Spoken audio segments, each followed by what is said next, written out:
Hello and welcome back to the Faith and Culture Show. I'm Catherine Camp, your hostess for the show. This is where we dig into difficult topics that are talked about in our day. And why do we do this? We do this to educate ourselves in order to have conversations that count, conversations with an eternal perspective. Today, I have someone very special to me. He was my professor while I was working on my doctorate at Southern Evangelical Seminary. I hold him in high esteem. I respect him very much. His name is Daniel Janosik. I don't know if you've ever heard of him, but he has done deep studies on Islam. So we're going to talk about Islam today. How did it start? Really, where did it come from? Its humble beginnings. And Dr. Janosik has a few twists and turns that he has found that aren't very comfortable for those who have been following this faith and this religion for maybe their whole lives. But it's better to know the truth now than at your deathbed. I know that's pretty exaggerated, it sounds like, but really when you think about it, Jesus is the only way. And so we want to be able to reach out and have conversations with all types of people around us. I just want to tell you a little bit about him. Dr. Janosik received his PhD in historical theology and apologetics from the London School of Theology, with his dissertation on John of Damascus, first apologist to the Muslims. Did you know that? He also received his undergraduate degree from the College of William and Mary and his MDiv and MA in Muslim Studies from Columbia International University.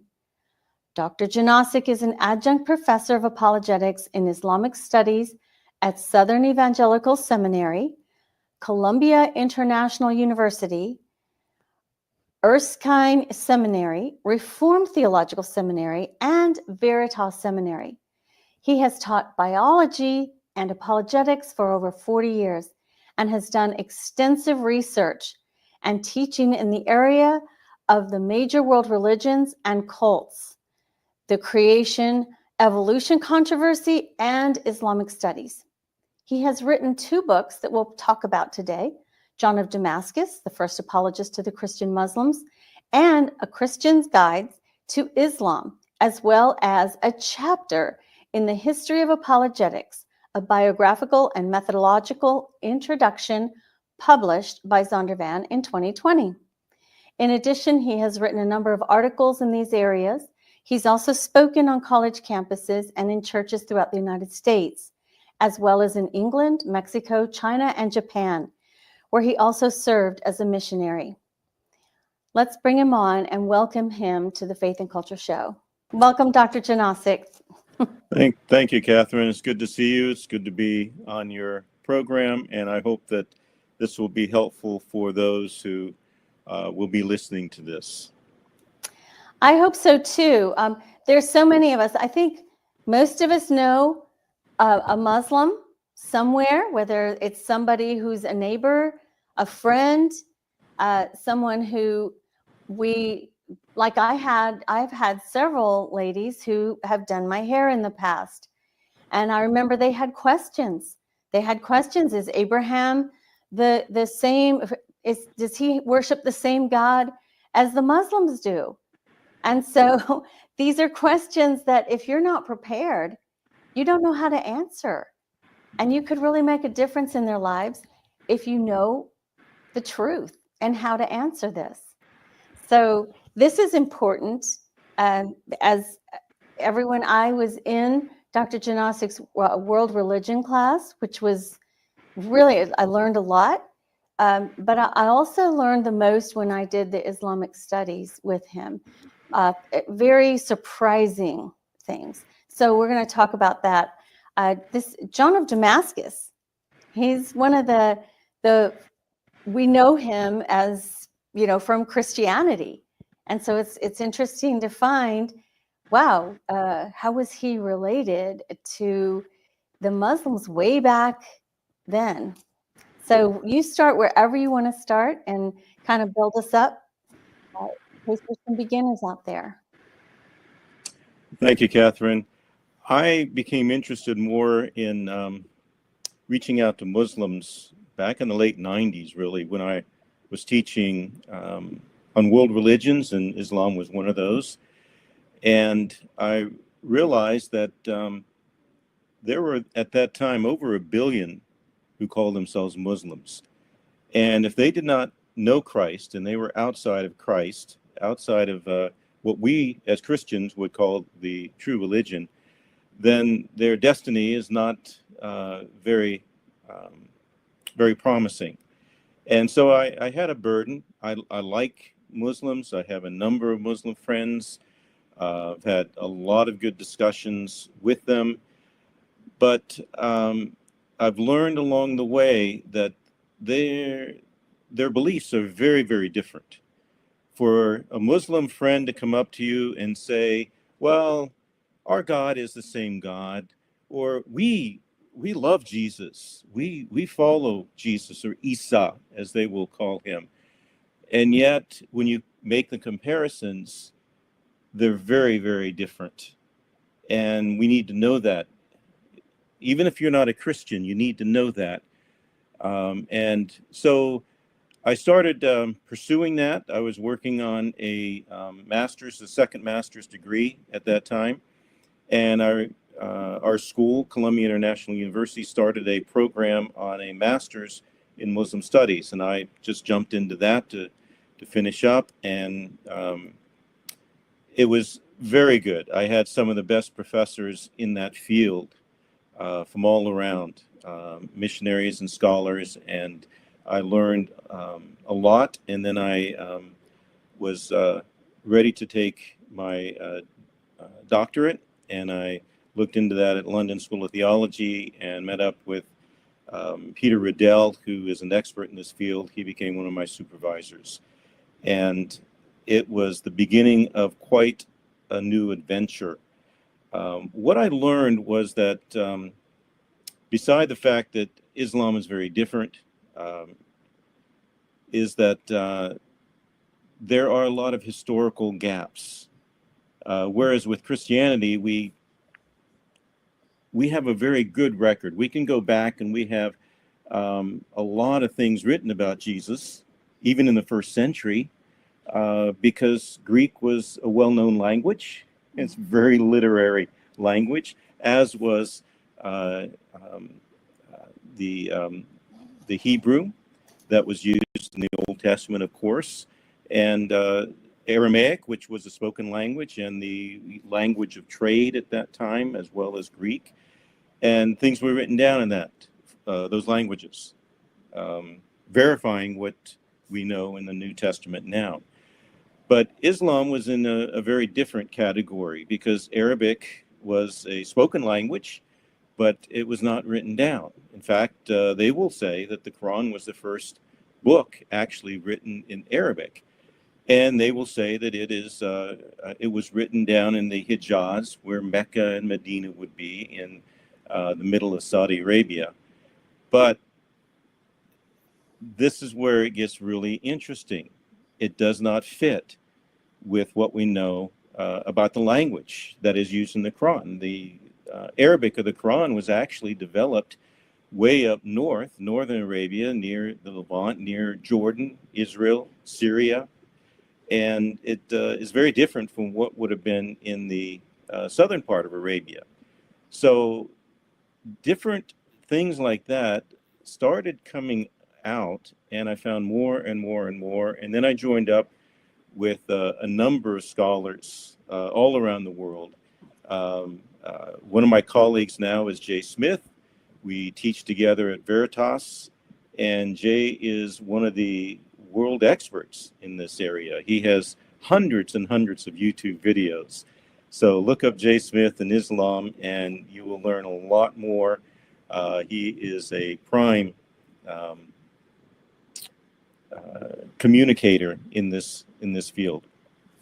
So I started with John of Damascus because he lived in that time period when Islam was beginning.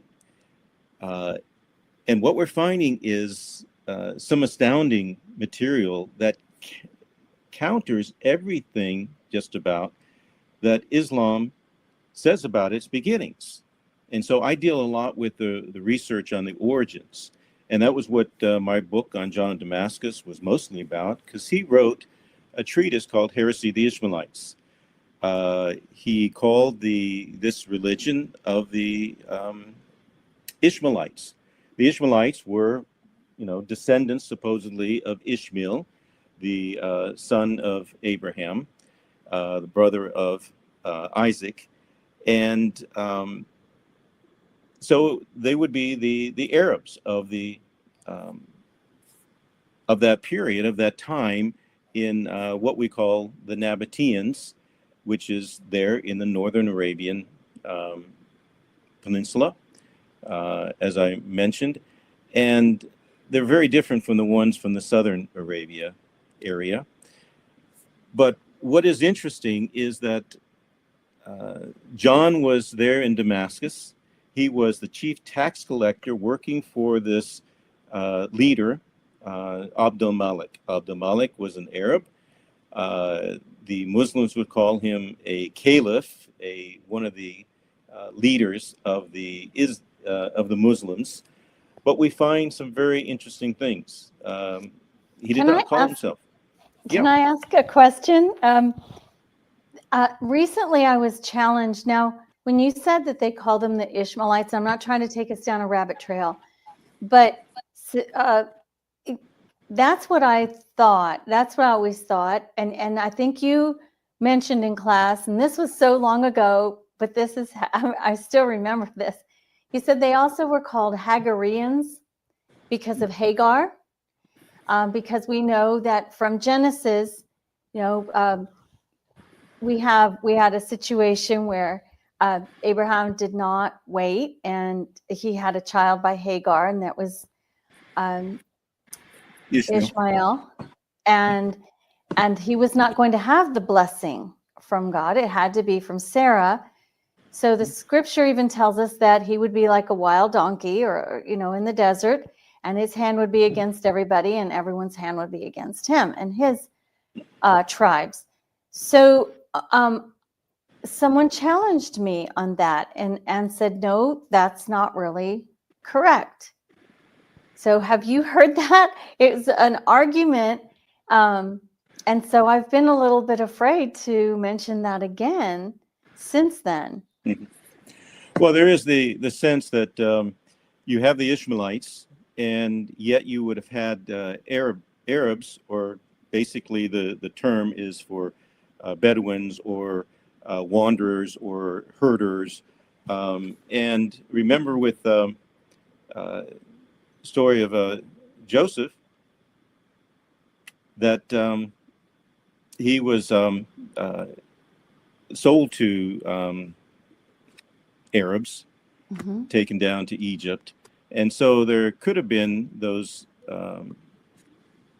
tribes that would be different Arabs that may have settled in the southern part of Arabia that would not have been the northern Ishmaelites, because the Ishmaelites settled up in where you have the Sinai Peninsula, and next to that the Transjordan area near Petra. So think of Petra. You would have had the Ishmaelites at that in that area. Okay. So yes, there's still the question: are these Ishmaelites actually the ones who would have been the Muslims? Would they have led to that? Okay. But now we're finding a more interesting aspect of where the Ishmaelites fit in. So I have no problem right now dealing with Ishmaelites, who are also called Hagarenes, and also Saracens. Saracens, Sarakenoi, the Greek for coming away from Sarah, being, Sarah sent them away. So Saracens, Hagarenes, Ishmaelites would all refer to these people. But what we now know historically is that they were not called Muslims at the time of John of Damascus. Right. They were not called Muslims until around 741. John lived from 675 to 750, But when he was writing about them in this treatise called The Heresy of the Ishmaelites, that would have been about the 730s. He had worked as a tax collector under that leader, Abd-al-Malik. And what we are finding is that we believe that Abd-al-Malik was the one who started what became Islam. He did not call himself a Muslim. And actually, he was not an Ishmaelite either. He was an Arab from the area of Azerbaijan or Turkmenistan up in the region above Iran. His family was the Marwan from Merv. But he was the leader at that time.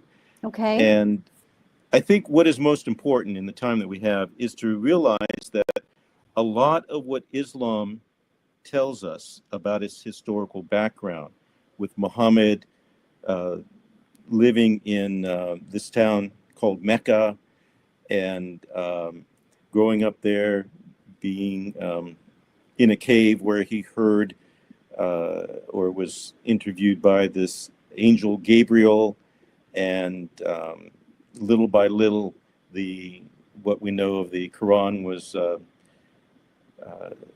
given to him, and he had to memorize it because he could not write. In fact, people really did not write at that time. Arabic was not so much a written language. They used Greek, they used Syriac to write down what they wanted to, the Arabic words, but they were using letters from a different language. Okay. They didn't have their own letters. Mm-hmm. So Arabic as a spoken language would have been used for centuries, but written down Arabic was not used even in that place that we know of, Mecca, today. What we found out and what we're dealing with is what we call the historical critique. So, in a nutshell, we would say that Islam itself, the historical development that you get in the traditional story of Islam, did not happen at all. In fact, we talk about the man, the book, and the place. And the man, Muhammad, the book, the Quran, the place, Mecca. And what we're finding in this historical critique, where we look at archaeology, we look at the etchings and the stones, the epigraphy. We look at the coins, the numismatic area. Look at the non-Muslim literary stories of that time, because of course the non-Muslims, the Christians, were writing about things that were going on. We have a little bit to tell us what happened then. All of these things give us a very different story. And that story is that the man Muhammad may not have existed at all. He may have been made up later. Wow. And that would have been probably at the time of Abd-al-Malik. That's why I focused on John of Damascus. Now we're finding that John of Damascus and what he wrote, The Heresy of the Ishmaelites, is becoming more and more important, because that is one of the earliest reports of what was happening. Because he mentions this person, but he doesn't call him Muhammad, he calls him Mahamed. He's writing in Greek. He's a very scholarly person. He knew Arabic. He knew Syriac. Syriac was the language of their religion, the Orthodox, Syriac Orthodox Church that he was part of. So he was a linguist and very well trained. But he called this person Mahamed. And because even with Arabic, Arabic did not have at that time the vowel sounds. All you had were consonants. Mm-hmm. So what you would have in that word is MHMD. Of course, it's from right to left. So you could put the vowels in if you're speaking it, and you see that, just like Hebrew used to be consonantal only, and now you have all these vowel markings to help you. The Arabic at that time, the MHMD could be put in, you could put in the vowels Muhammad, the one who is Hamad, or chosen, select. But it could also be Mahamed. In fact, it was probably Mahamed because John was writing in Greek, and Greek already had the vowels, and he wrote it Mamed, as if we transliterate it into English. So Mahamed. How has that been received? It has been very interesting. The historical critique is cutting away at a lot of the mystery or the unhistorical material that is put forth. We're finding a lot of, in other words, we're finding a lot of Muslims who listen to Jay Smith or read about this material, and there's more and more that is being written by good scholars today. And the Muslims are writing comments, say, with Jay's videos, and saying, if this is true, I'm no longer a Muslim. I can't accept Islam. Others will come on and say, I've been watching a lot of Jay's videos, and I have become a Christian. I'm no longer a Muslim. Hundreds and hundreds of people.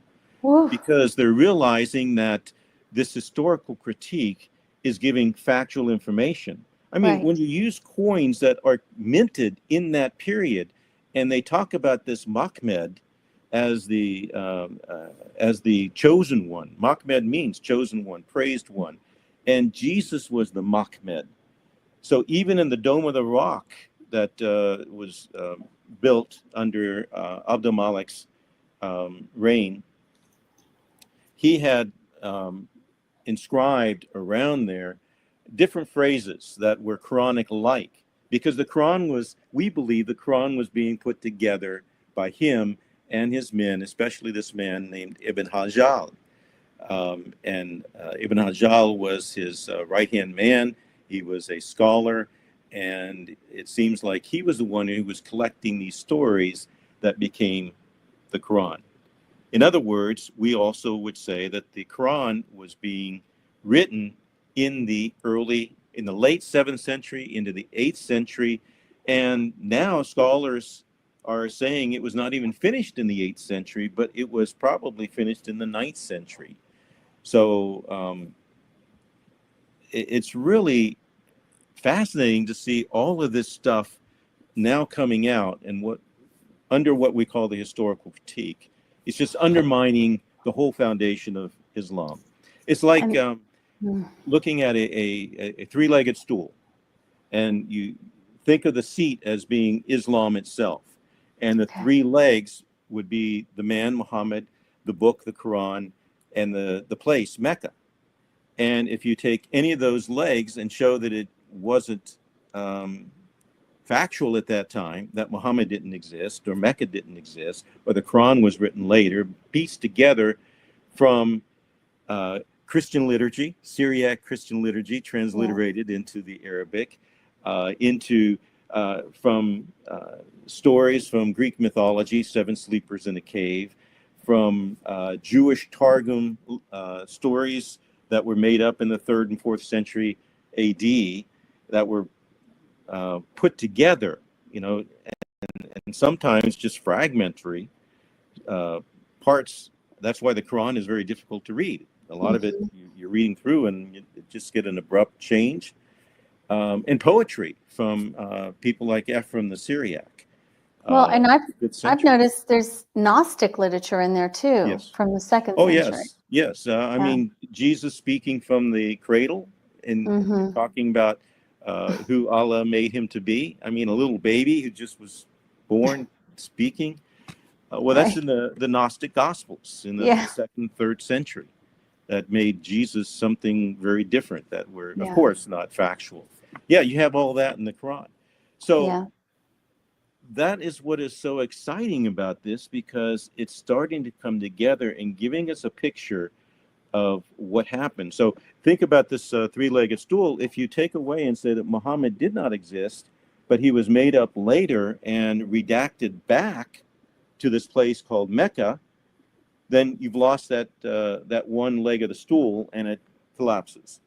Or you take Mecca, and we're finding more and more material showing that Mecca did not exist in the 7th century until, and there's so much evidence. In fact, I've written a paper, and it's up there on the website. So if you're looking down below, the Janosik.com, that is my website. Under conferences, I did a video on if Mecca did not exist in the time of Muhammad, then who is Muhammad and where did he live? Right. But it goes through all this information to show that what the Quran describes is supposed to be Mecca really is a description of a place like Petra, which is a Mediterranean place because it talks about olive trees and it talks about grasslands, and you don't have that in Mecca. Mecca is just barren rock. And Mecca really didn't have much water. In fact, it still doesn't have much water. It gets 99% of its water from the desalination plants in Jeddah, 70 miles away, transported up to Mecca.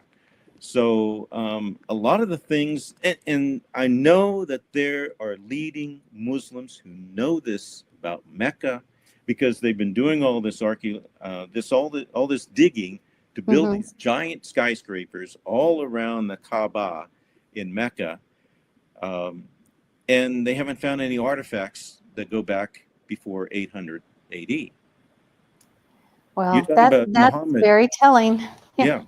So anyway, that's the historical critique. And John of Damascus is a book that I wrote that gives a lot of the background, shows John's treatise on the heresy of the Ishmaelites, where he calls Muhammad a false prophet, leading, and the religion that he's pushing, the coercive religion that he's pushing as being that of the Antichrist.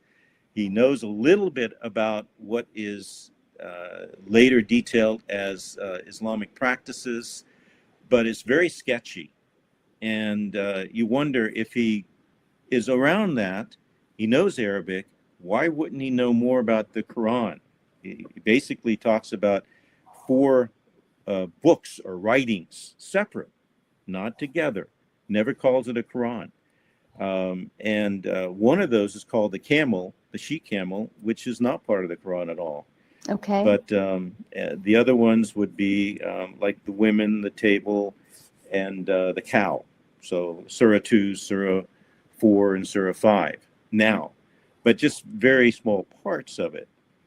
Now he was a learned man, and yet he kind of at the end throws up his hands and says, I'm done with this material because it just doesn't fit. It's not worthy of a religion. It's a heresy. And one thing that I'm looking at now and writing about is this idea: is Islam a heresy of Christianity? It's anti-Trinitarian. Yeah. And even Abdul Malik, who seems to have been a Christian who's now considered a Muslim caliph, but an anti-Trinitarian one. Kind of a Jewish idea that, yes, Jesus was important. Jesus was the word and spirit of Allah, but he wasn't the Son of God. He can't be the Son of God. They don't accept the Trinity. They don't accept him as Jesus as God the Son. So it seems like it's Islam grew out of an anti-Trinitarian Christian heresy. Very interesting.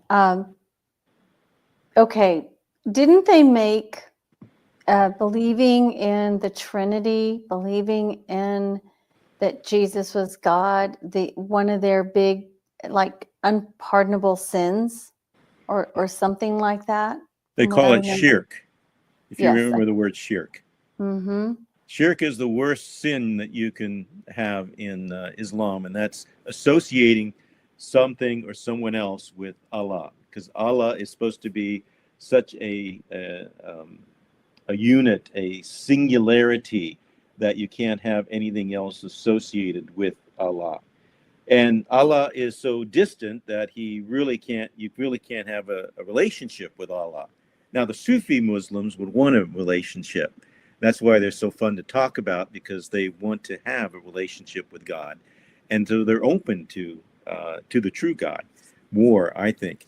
But the idea of Allah is that he's so distant, he really doesn't have a personal concern with your life.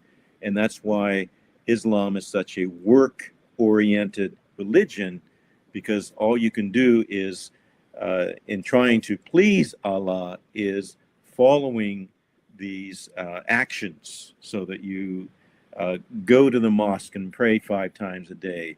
You give your alms when you're supposed to.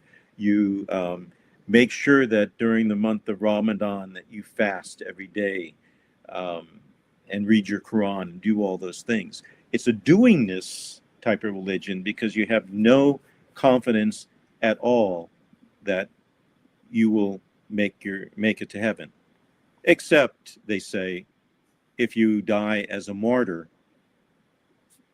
going against the infidel, giving up your life in that way, bombing yourself, then you'll go straight to paradise. But other than that, you don't know. Back, I mean, in the 9th century, they didn't have bombs yet, so you couldn't have suicide bombers. Mm-hmm. Is this jihad, lesser and greater jihad, a new thing? Or was it like suicide or something? It's interesting you say that. The whole thing progressed gradually. But as far as the jihad, lesser jihad, greater jihad, that came from what is called a hadith, the so-called saying of Mahamed, but it is not found before the 12th century AD anywhere. So that was made up later. The only jihad is a word that means struggle. So you jihad with Allah is struggling with Allah. But it also refers to fighting. There are about 164 verses, surahs, in the Quran that deal with jihad, using the word jihad or the word qital, which means to fight, or words to kill others, to kill the infidel.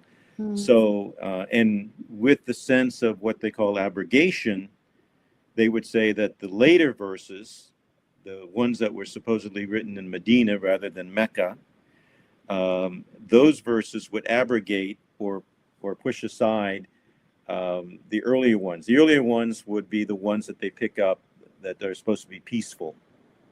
They're not really, but they use the word salam for peace. But really the abrogation tends toward the jihadic verses, where you are not to make friends with Christians, and you are to subjugate the whole world until everyone bows before Allah. And that's what jihad is about. Is that in the Quran? I think I remember seeing that, but like you say, it's very choppy, and it's not even chronologically put together.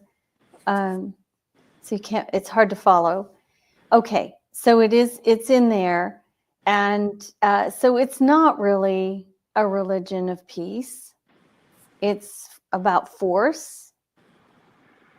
Well, if your end point is to say that the whole world has to be subjugated to under Allah, so you have 3 choices if you are not a Muslim. You can convert and become a Muslim, and that's good, they would say. Or you will be killed, executed, and they executed many, many people. In fact, Bill Warner, who's studied this, has said that about 270 million people were killed through all these different wars and takeovers by the Muslims in the 14 centuries. Or the third third thing would be to be subjugated. If you're a Christian and you refuse and you have the chance, then you can pay what is called a jizya, which is a head tax. Every year you pay a head tax to save your head. Oh, And that was implemented at times, not always, but implemented at times. What they say in the end time is that when Isa comes back, then he will, their Isa, their Jesus, will say to all the Christians, well, you Christians are wrong. You need to convert to Islam. You only have two choices now: convert to Islam or you die. You no longer can pay the jizya. And so Islam really is saying that all people need to come to Allah, become Muslims, and then there will be peace. That's when there's peace. and so when they say they want peace, it's not what we're thinking. We're thinking no wars. We're thinking people get along. And they're thinking, and their idea of peace is converting to Islam. Right, because again, if they believe that if you have a world where everybody is Muslim, then you will have peace.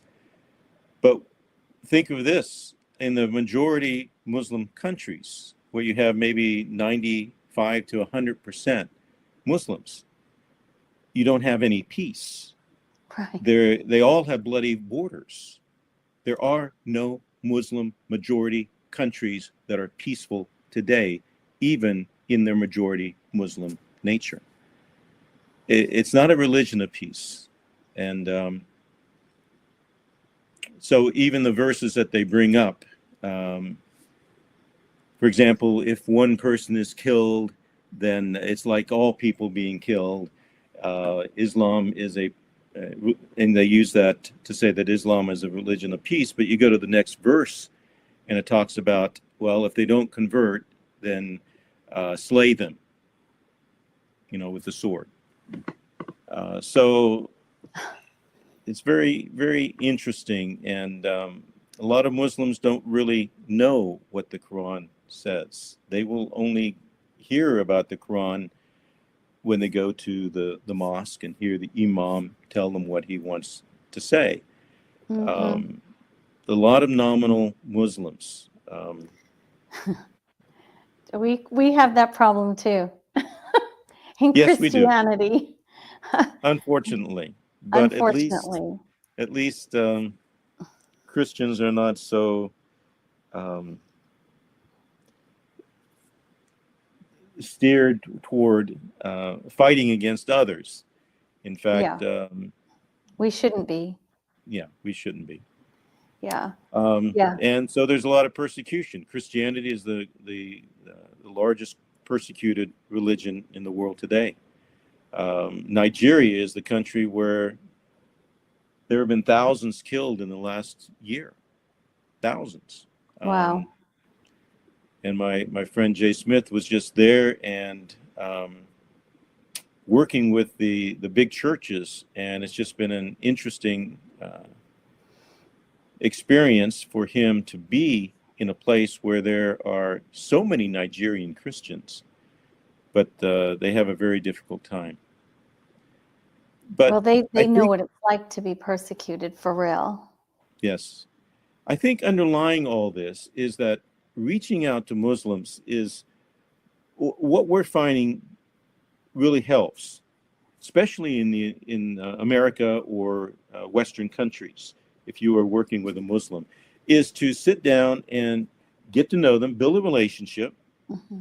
I always deal with two words, reaching out with truth and love.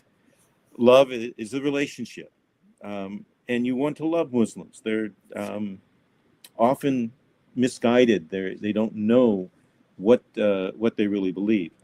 But I find Muslims very pleasant. I like talking to Muslims because they are open about talking about religious things. The second thing is the truth, and that's where the historical critique comes in. and to be able to reach out and go through and say, well, what about Muhammad? Was there really a Muhammad, or did that come later and it was redacted back? Mecca, did Mecca exist? There are no archaeological artifacts from that time period. And yet, Mecca is said to be the mother of all cities, the oldest of all cities, the city where Adam and Eve were sent to. That's in the Quran. It talks about Adam and Eve when they're kicked out of heaven, because that's where the incident with the fruit and the disobedience comes from for them. They're kicked out of heaven down to the earth, and they end up in this place called Mecca. Well, if we don't have a Mecca until late in the 7th century, after Muhammad supposedly died, then you've got a big problem. So how do you work that out? And if you don't have Muhammad on the scene until much later, and it seems to be made up by people like Abdul Malik and his followers, what can you say? And then the information on the Quran that seems to show that it came from a later date, that Abdul Malik and his right-hand man Al-Hajjaj put it together. So those are the things that are very important to look at.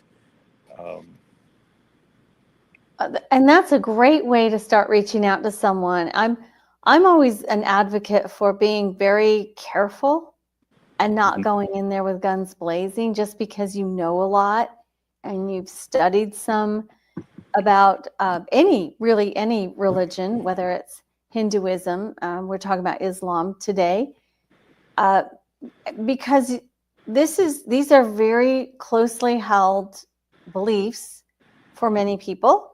They grew up with those traditions, and you're going to be rocking their world. It's as if somebody would come up to those of us who are Christians and say, well, there was really no archaeological evidence that there was ever a Jewish population in a certain area at a certain time where the Bible says it is. And we would really have to think. And if we're going to be spending our life thinking that when we die, of course, the younger you are, the less you think about that. But I think the older you are, you start having these serious thoughts of mortality. It's like, where am I going to really end up? What is real? And so these are, I love the way you suggested to approach it with one of the three legs, because all three of them are faulty. Yeah. The book, I remember you told us some of the language in there because it wasn't even a written language, the Arabic, and that's a big deal for them. They make a big deal that it was written in a certain Arabic language. Correct me if I'm wrong, please. I don't study this, but I am fascinated. That there's, for paradise, if you look at the original words, it would be white grapes. Yeah, that's where you have people like Christoph Luxemburg, who realized that a lot of the Quran came from Syriac Christian liturgy.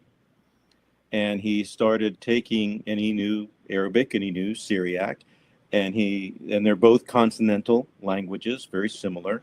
They're Semitic. And so he took the Arabic letters, the consonants, and then put them into Syriac consonantal letters that corresponded, and played around with the vowels, and he found out that the Syriac made a lot more sense. So in the passage where it talks about these huris, these perpetual virgins who are in paradise for the men who go there, that the word there, it's supposed to be, huris are dark-eyed beauties, and they're interpreted to be the virgins. It doesn't use the word virgin. Okay. But in Arabic, it would be something like dark-eyed beauties. But in Syriac, it would be her. Same idea. It's the word, but it's the Syriac word with those consonants. and it refers to a green transparent grape, which was a delicacy and a symbol used by Christians. So you see all these mosaics that Christians put up Yeah, in the early centuries, and they have all these beautiful grape vines and everything. It that's was a true. symbol of the fruitfulness of the religion of God, blessing them, blessings. Mm-hmm. And so that's what this passage meant. It had nothing to do with these virgins in paradise. It was the grapes that were in paradise for the, reaching out. So yes, you have a lot of things going on with that. But I wanted to say, um, you need to understand what Islam is about if you really want to deal with conversations. And that's what the second book would be all about. The book called the Guide to Answering Islam. And I really would like to promote this in the sense that this is a book that I wanted to write for the church, for the Christian, what every Christian needs to know about Islam and the rise of radical Islam.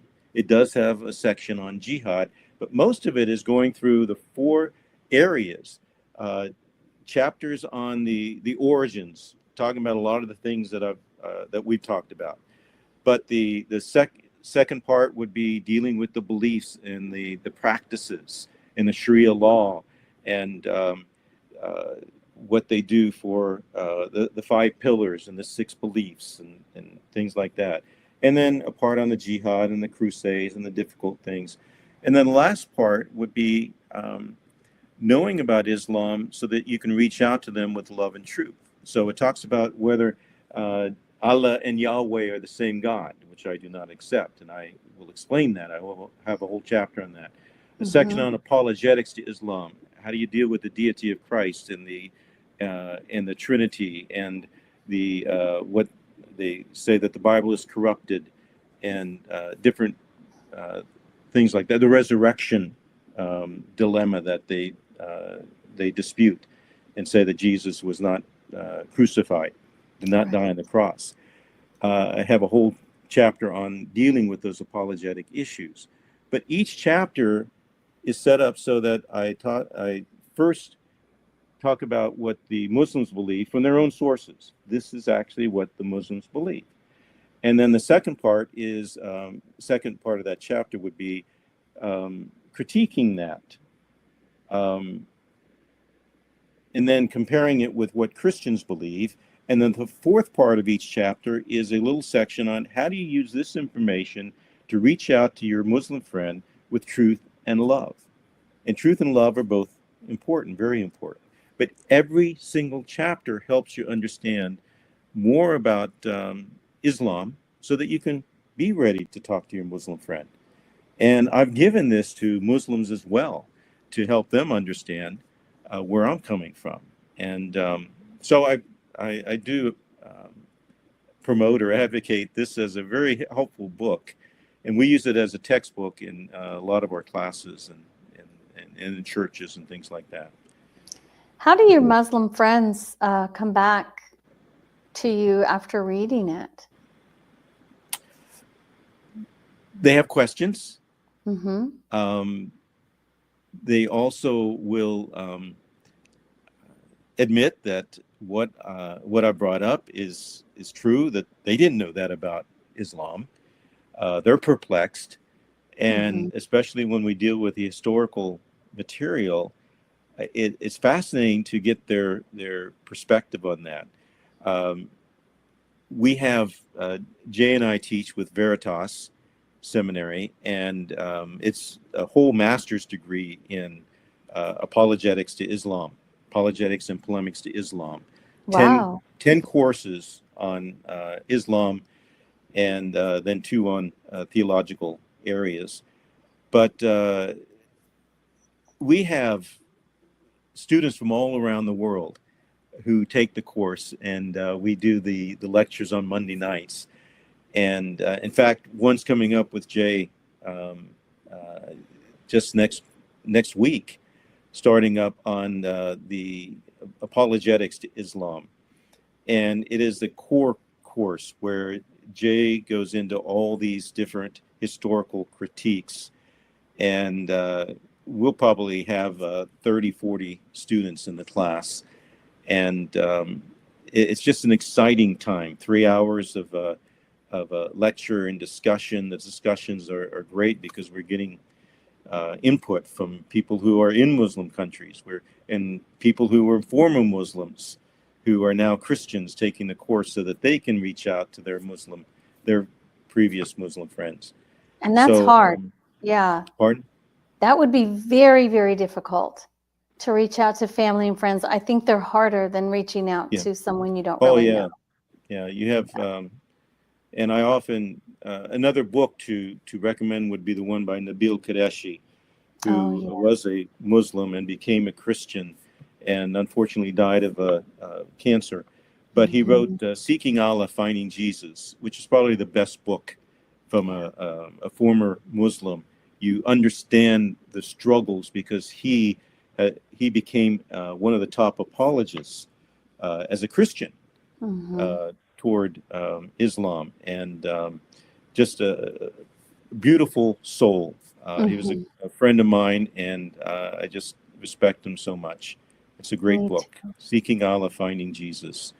Yeah, and it's not a hard read. It's just not. It's very encouraging, and you get inside the mindset of a Muslim struggling with these things, and it gives you a better sense of how to be sensitive, how to be loving, and also how to bring up these historical arguments, which we have found to be pretty neutral.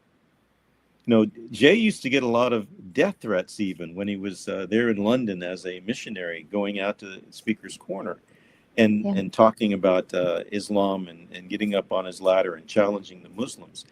But now he hasn't gotten any death threats. He gets questions. How can that be? Right. Why do you think that is? What has happened in the atmosphere? Because it's been pretty heated in the UK, as far as I understand from people living there. So what do you think has changed? I think they're realizing that the factual information is really undercutting the whole basis of Islam. And when he had dialogues, and he still goes back every year in the summer and goes down to the Speaker's Corner and speaks there. But there are others who have carried on the ministry. And when they bring up these different arguments, the Muslims, at least some of them, will listen and research these things. They don't believe it. They may give you a hard time, but it's not inflammatory because you're not denigrating Muhammad. You're just saying, well, look at the evidence. If there's no evidence that Muhammad existed at that time, then why believe in him? If I didn't have any evidence that Jesus existed in the first century and he said those things that are in the Gospels, and that the Gospels weren't written until the 4th century, as some people say, then I wouldn't believe in Christianity. But I believe in Christianity because I can look at the evidence. But the evidence for Islam in the 1st century of Islam is not there. For those of you who don't know what the hadiths are, can you explain, Dr. Janosik, what the hadiths are? Because I think if you cannot prove that Muhammad was even a real person, what happens to the hadiths? So first we need to just let people know what the hadiths actually are. Of course, you have the Quran, which was supposedly written in the time of Muhammad, but actually later. But it's very sketchy. The name Muhammad is only mentioned 4 times, and 3 of those are very much a title, like you have Messiah or Chosen One, or The Hadith came about 200 years afterwards, and they were written by, of course, people who were not there. They were dealing with trying to make Muhammad a person that would be emulated, a leader who could be followed. In other words, what Muslims do today is to follow whatever Muhammad was said to have done. And the hadith are the stories about his life, about what he said, what he did, practices, called the sunnah. And the sunnah is how you're supposed to act as a Muslim, whether it's how you put on your pants, the right leg first, left leg, how you eat, how you go about your business. Everything is supposed to be the way that Muhammad did. But the hadith were written much later, and you think 200 years afterwards, it's kind of like saying, okay, I'm going to write about what George Washington did in his life without any historical evidence or writing about George Washington. I'm just getting these stories. Okay, there was George Washington, and that he was the first president of our country, and so on. But you don't have anything written down of that time. You don't have any letters. You don't have any correspondence or biographies of people who lived with him. And you've got these stories of Muhammad. That's what they follow, these hadith. Now, interestingly enough, there are more Muslims, prominent Muslims, who are realizing that the hadith are made up. Good. That those things didn't happen. They're called Good. Quran-only Muslims. And you have some of the leaders in countries, even like Saudi Arabia, who are Quran-only, and they will say, well, the hadith are just made up. We can't follow those. We need to go back to the Quran. Now we can't even follow the Quran because that's now we starting can't to even fall follow apart. the Quran because it was written much later and it was gathered from all these other sources. Syria Christian liturgy, Jewish Jewish stories and all that. Yeah, so you need to understand what's going on. And I think the best way to reach out to Muslims is to start a conversation and ask questions. Okay, we have just a few 30 seconds left. Can you tell everyone where they can find your books, and can they join in your classes? It might be too late for them to sign up now, but maybe can they look into maybe these classes if they're interested? Where do they go? Okay, as far as the books, Amazon.com, they're up there. Just the titles or the name, Daniel Janosik, and it'll come up, the books there. As far as the class, just write out to Veritas Seminary, Ves.edu, I believe is the place where you can sign up. And we have a course coming up on the 27th. This is Monday nights, Eastern Standard Time, 8 to 11. And you all are welcome. There is if you want to do a master's degree, of course that costs more, but that's worth it. And then we have an audit fee, or we have what we call a personal enrichment fee, which is just a couple $100 where you take all this, take the courses, but you get all the materials, all the lectures, the videos, the PowerPoints, and we encourage people to use them in their own ministries. And we get a lot of missionaries and practitioners who are reaching out to Muslims all over the world. It's an exciting time. Ves.edu. Wonderful. Thank you so much, Dr. Janosik. I hope everyone out there that you'll check out something and begin to reach out and be bold in the name of Jesus. Thank you, Dr. Janosik, again, and God bless you. I really appreciate you being here. Thank you, Catherine, and blessings to you.